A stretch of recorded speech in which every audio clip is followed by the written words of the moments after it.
Tang mariadap shimti ka kamkum ka Director General of Police Bathamai jong ka jala Meghalaya ka kong ida sisa nong rang IPS ha ka Ïakren bat kilat pathai kubor ha ka no pa isngi jong ka arpo tri ujemmang arjar psau kala ong baga kamban ya ther Halor ka Ïakren Iasuk bat ka sengking Atiar ka Hinyo Trap National Liberation Council HNLC hi ka dei lingba ka Sorkar jala kumban syukro ba kini ki kendiat banai beladam ka HNLC kalau weng no eladiena ka miet Ïakren Iasuk bat ka Sorkar jala kumjo bat ka Sorkar India Halor ka nong rim bakam don ka jingshim khia da ki bor Sorkar. I think I'll have to recuse myself from that. Where the peace talks are concerned, it is a decision which the government has made very clear. That they are very open to peace talks.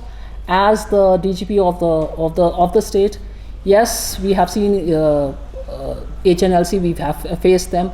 Yes, we have also seen peace talks with the ANVC and which ended in a tripartite agreement.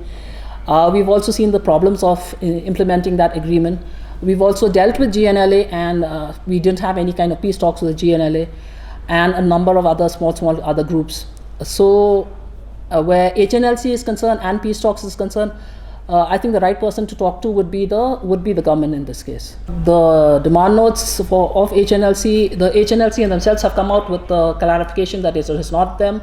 That verification is going on, whether it is actually them or it's an offshoot or it's somebody mimicking the HNLC. Investigation is going on, our inquiries are going on. I would like to leave it at that. Halor ka jingken no sa Kawang Petrol bom ki thanan haki khendiat tayo baladam ka DGP kala ong bakan sapentip haki ar tayo bonwan ba ka jing thwat igi bodon kiti kadang ya chakman.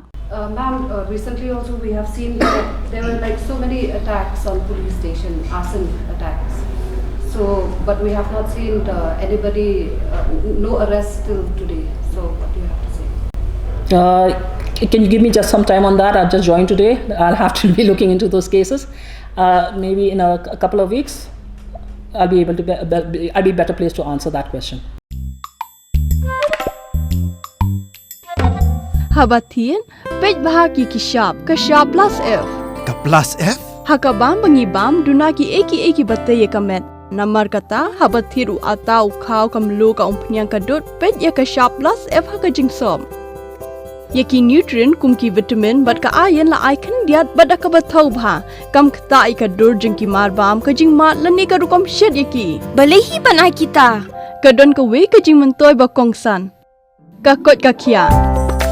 Ka nutrition ba khambha ka jing im ba khambha pendon kam daki mar ba modon ka sharp plus F menta kasni. Lawan Ra Shafi Lingba ko office jong Commissionerate of Food Safety Meghalaya.